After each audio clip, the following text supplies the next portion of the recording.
Healthcare is a provincial jurisdiction, but they get about 21, 22% of their funding from the federal government. So has the federal government done enough to support healthcare systems across the country? Remember, premiers were just talking to the Prime Minister last week saying our healthcare systems are overtaxed. They want $28 billion a year more.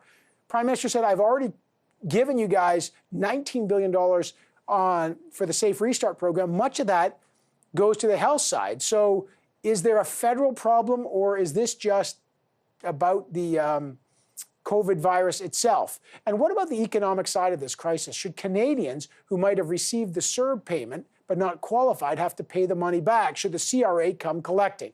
Talk about all those things. We are joined now by the NDP Leader Jagmeet Singh. And Mr. Singh, it's great to see you there. Okay, good. It's always an interesting thing when we're not connecting in the studio anymore. Let's just start with the vaccine, because long-awaited light at the end of the COVID tunnel, I get it. But as we've just heard, hospitals in the provinces are in some parts, are really, really concerned. Do you think the federal government's done enough to support the provinces on healthcare? Well, there's been supports, but one of the biggest concerns is that the support from the federal level to the provincial level has been eroded over the years, and that has starved the public healthcare system of funding. And so when Harper brought in those massive cuts in his mandate, Prime Minister Justin Trudeau continued those very same cuts. So what we need to see is an increased investment in public healthcare in a sustainable way. The Liberals will talk about their one-time investments, which are good investments, but they're not sustainable, and they don't help build a sustainable healthcare system, which needs predictable year-over-year funding. And that would come from increasing the federal portion of that funding. I just want to make sure people appreciate it. In fact, during the Harper years, there was an increase in the health transfer, but eventually it became the increase at the rate of growth. And when the rate of growth is lower than the rate of inflation, obviously there's a concern there. But you know, the federal government has said, Mr. Singh, we just gave $19 billion in the Safe Restart program. When you count some other programs and direct transfers, it's $25 billion in the last 10 months. So is it really and by the way, a lot of that money, some of it wasn't even spent. Is this on the provinces more than the federal government?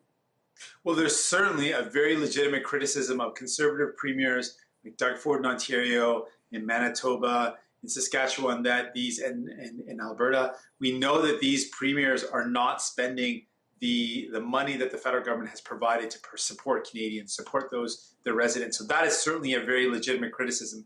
But you can't build a healthcare system with one-time healthcare transfers.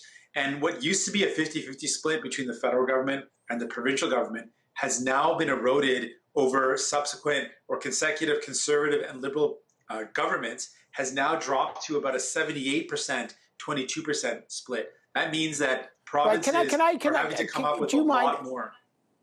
Yes? Yeah, I just want to say something. I know people repeat this. It used to be 50-50 in the 70s, and now it has dropped. But just to be factual about this, and I know sometimes in political dialogues things get oversimplified. It wasn't just eroded to 21. It was direct transfers, but there also was a system of tax points sharing. I don't want to get too complicated, but it wasn't just a squeezing off of the money. Provinces got a different tax point system over a number of decades with various governments. So you're 100% right. It's been and some erosion, and they don't cover nearly as much in the transfer, but provinces also accepted a deal that they bear responsibility. I just want people to appreciate sometimes these narratives don't actually paint an accurate picture. It doesn't change the fact that we entered into this project of having a universal healthcare system with a federal partner that was providing substantial funding. That either way you cut it, the federal partnership has been eroded, and it should not have, because we're seeing the results of that. There is less healthcare resources, and people are actually paying the price of that. And what we're saying is we need to restore that funding.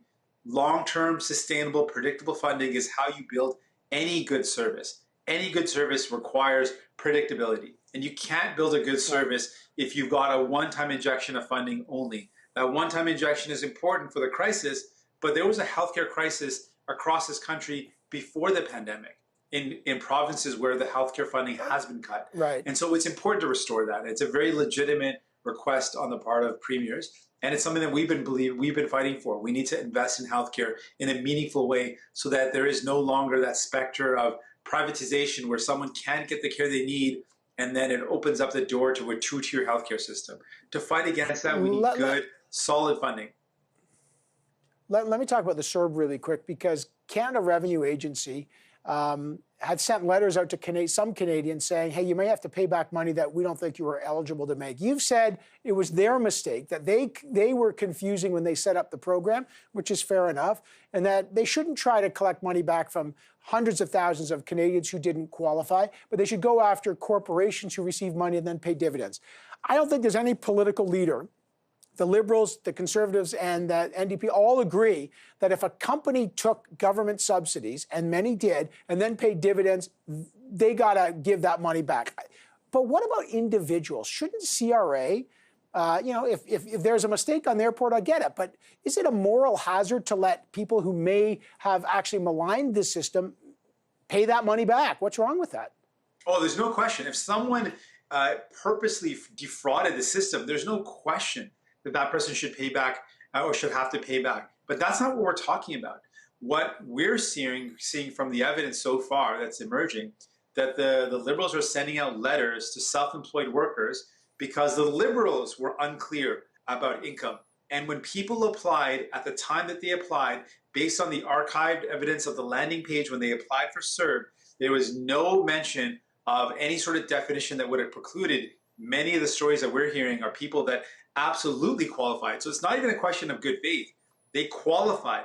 They deserve to get support. They absolutely followed the rules. And then after the fact, the Liberal government saying, oh, actually, we're changing the definition now, and we're going to say that it's actually net income. That was never communicated to these people. So it's not as if they made a mistake. It's not even that they applied in good faith. They applied appropriately, and now the Liberal government's going after them, but completely letting off these companies off the hook.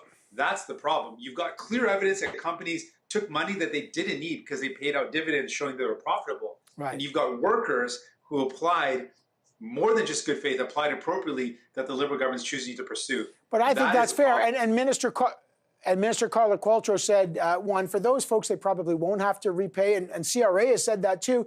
She's also said there's no requirement to repay now, but she says some people may be eligible if they file their 2009 taxes. I get all that. But don't you think CRA should make sure, it is public money after all, that if someone somehow tried to game the system, and I'm not trying to cast a wide aspersion, but that is what CRA does with all of our taxes anyway, they should go after those people. Fair? But there's no question there. There's no doubt that if anyone did something inappropriate, but the problem is that people haven't done anything appropriate. They haven't done anything inappropriate.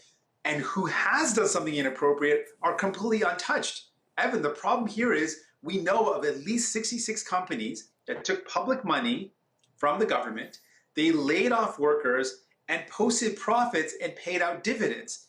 That is who this government should go after. How could a company pay dividends and say that they made a loss and try to claim public support? That's who the CRA should be going after. And Justin Trudeau is actually failing to do his job if he's not directing CRA to go after the appropriate problem and not to go after these workers that are not at all the problem. Real quick, Mr. Singh, because we're going to talk about Aaron O'Toole. He made comments to Ryerson University Conservative Group that Press Progress published, but they were frankly on that website, so it wasn't like they were hidden, about the origins of residential schools being about education, and then it somehow went horribly wrong. Today, he backtracked on that. Is that enough? What's your reaction to those comments? Well, it's very clear that he was wrong. Like the broad consensus is there's no debate or doubt that residential schools were purposely designed by intent, by architecture, to take Indigenous communities, isolate them, remove them from their culture, their identity, their language, purposely to kill and to commit genocide against Indigenous people. There's no question or debate about that. That is clearly their intent and purpose. And for Aaron O'Toole to question that doesn't make any sense. It was outrageous for him to have said that in the first place. I'm glad to hear that he has realized that was a mistake and now seems to be apologizing. But I mean, it's an obvious thing. I don't understand how he could have thought for a moment that was appropriate to say. All right, I appreciate your remarks. We're going to pick up on that later in the press gallery. Jagmeet Singh, always good to have you on the show. Thank you, sir.